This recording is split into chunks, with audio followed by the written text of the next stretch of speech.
Hey Bremerton, what's up? This is Chris Henry, South Kitsap reporter for the Kitsap Sun. I'll be your host this week on the Bremerton Beat Blast, filling in for Josh Farley. Today, we've taken a trip across Sinclair Inlet to find out what's new in the city of Port Orchard. The city is seeing lots of growth and development, and several long-awaited projects are coming to fruition. Story number one. I'm here with Port Orchard Mayor Rob Patansu. We're on the Port Orchard Bay Street Pedestrian Pathway, which is an urban trail that will connect downtown to Annapolis. The first segment of the Bay Street Pedestrian Pathway to be completed runs behind West Bay Center. There's a bridge across Blackjack Creek and another segment downtown near the waterfront park. We currently have segment 3 under construction, which connects the Blackjack Creek Bridge to the segment of the pathway by the Marley Apartments. I would say definitely before the end of the year, we'll be cutting a ribbon on the pathway section that's under construction, and sometime next spring we'll break ground on the Pocket Park. That'll be 4 out of 5 segments that will have been constructed, and so tell us about the last piece that's left to be done. Yes. When completed, we will have a waterfront pathway from the Port Orchard Ferry Terminal to the Annapolis Ferry Terminal. Story number 2. Here we are at the corner of Tremont Street and South Kitsap Boulevard, where construction continues on the Tremont Gateway project. Rob, tell us about it. Well, Chris, this is the city's largest capital project we've ever accomplished. And it takes Tremont Street from 2 lanes to 4 lanes. It provides bicycle path, pedestrian amenities. Behind us you can see the roundabout that has traffic on it. At the other end of the project, they're still doing underground utilities, and once those are completed, they will start with the construction of the second roundabout. Rob, I know that there was a widespread strike that affected this project involving workers that was reported in August and that wrapped up in early September. How did that impact this project? It'll have some impact and affect the timing potentially. It'll really depend on how wet this winter is and what activities they can do, whether we get a wet winter or not. We will cut a ribbon on this project late next spring, early next summer. Story number 3. Port Orchard is growing. Its population is now over 14,000.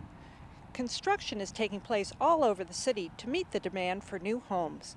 Yes, Chris, we're standing here at the 12th fairway at McCormick Woods, and behind us you can see the homes being built here as part of McCormick communities. In the next 20 to 25 years, you'll see there are entitlements for 2,500 more homes between McCormick West and McCormick North. We've got the Indazio development over off of Blueberry, and we have the Sherman Ridge project, which is the Housing Kitsap self-help program. Currently we have roughly 500 home sites under various stages of construction. Story number 4. We're here at McCormick Village Park, where the city of Port Orchard is well into a project involving $1.3 million in improvements to the 65-acre park. Well, Chris, right here behind me, you see where one of the play structures is going to be constructed. And then in the distance, you can see the interactive splash pad. It's a water feature that children are going to be able to play with. They walk up and hit a button, and water will shoot out.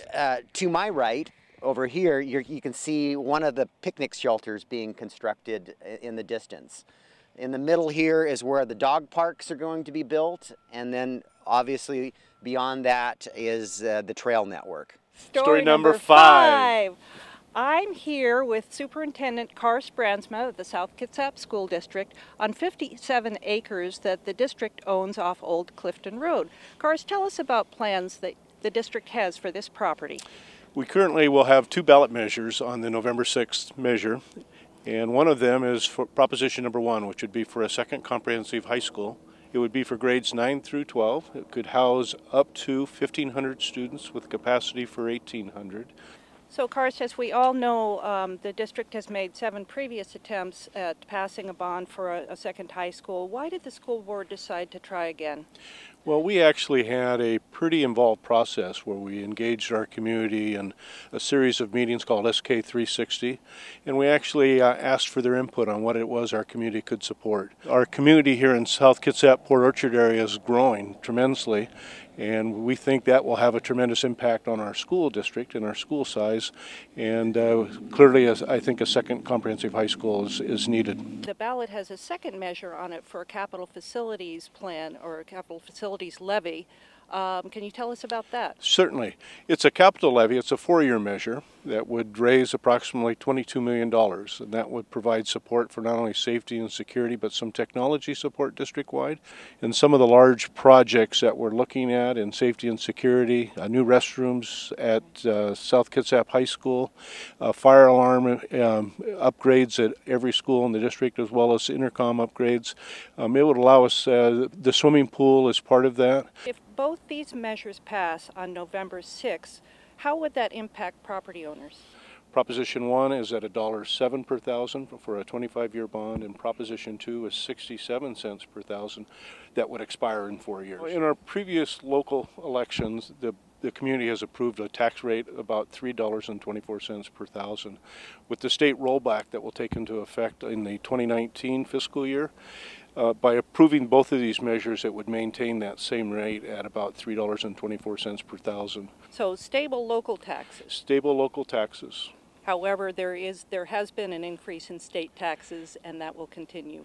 That would continue, yes. Although there's expected to be a 30-cent drop for in the 2019. Right. And then creeping back up again. Finally, what's on tap for your weekend? Sponsored by Silver City Brewery. This Saturday, October 27th, is Port Orchard's Bay Street Boo Bash, a Halloween-themed event with something for all ages. There's a costume contest and parade for humans and another for pets. Bay Street venues will be open for trick-or-treating from 3 to 5 p.m. and for the 21 and over crowd, select pubs and eateries around town will host a zombie and Halloween brew crawl. For details, visit the website of the Port Orchard Bay Street Association. That's going to do it for this week's edition of the Bremerton Beat Blast. We'll see you next time.